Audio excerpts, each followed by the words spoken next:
По-перше, для нас дуже важливо, що тут First of all, it is very important for us that the press is here. There are journalists, and this is the most important thing. We really want you to show the world what was happening here, what the Russian military was doing, what the Russian Federation was doing in peaceful Ukraine. It is also very important for us that you see that this civilian population, which today, what we see is fighting for every person, is receiving, living without electricity, without water. Nevertheless, they have repulsed the Russian occupiers. There is no difference between the people and the government. You see that there are government officials in many cities of our state. They were abducted and unfortunately also killed. Local government is here with us today, and it also has been and continues to be at war with the Russian Federation. To understand what kind of people live in our country, I think you need to talk to them. I should not answer for them, but today there were people who received humanitarian aid, and they had a question about whether we can help with food for homeless animals. This can basically characterize, I think, our people who treat all God's creatures as humans. And what you see around you, what has been done to this modern town, is a characteristic of the Russian military, who treated humans worse than animals. These are war crimes, and it will be recognized by the world as genocide. The fact that you are here today and you can see what happened. We know thousands of people killed and tortured, with severed limbs, raped women, murdered children. I think it's more than... This is a genocide, yes. Our delegations have met in Turkey. So far there has been one meeting of foreign ministers. Something did not work out during their meeting, and it is understandable why. I will tell you that the longer the Russian Federation delays the meeting process, the worse it will be for them and basically for this situation and for this war. Because every day when our troops enter and deoccupy certain territories, you see what's happening. It is very difficult to talk when you see what they have done here. And every day you understand there are people in barrels, in cellars, strangled and simply tortured.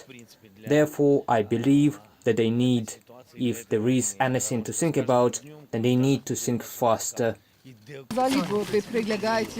You said you were inviting Angela Merkel here. Why did you say that? Я думаю, что она мой сигнал прекрасно. Well, because I think she heard my signal perfectly well. And not just her. I also addressed it to the leaders of Europe and Mr. Sarkozy, who, as we know, made important decisions, or let's say, were influenced by the Russian Federation and some other leaders, but above all by the Russian Federation and, I think, by the internal establishment as well, when they were making decisions about Ukraine.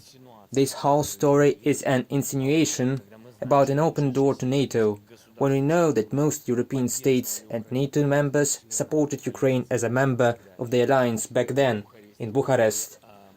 And we know very well who those leaders were, and I believe that Angela is among those leaders of the leading countries on whom the decision whether Ukraine should be a member of NATO depended. So I think what's happening is exactly a giveaway game to the Russian Federation, to give them the opportunity to strengthen and to feel that they actually have a very strong influence on the opinion of the European Union, of many countries. So I think they need to come and see what the flirting with the Russian Federation is turning into. So that's it.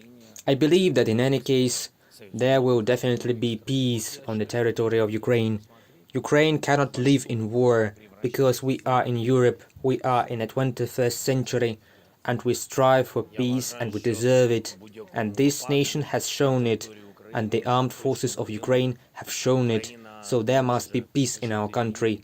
There cannot be peace without victory. Victory can be in a diplomatic format, in parallel with the combat steps of our army.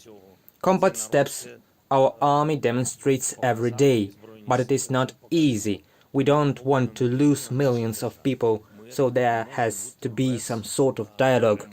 And I think we can't even consider the possibility with you that we allow to say that something will not be enough this time for Europe or for the world, not enough to punish the criminals. I don't consider that option. We are not going to give 1% for that. It is not a situation right now with this or that alliance.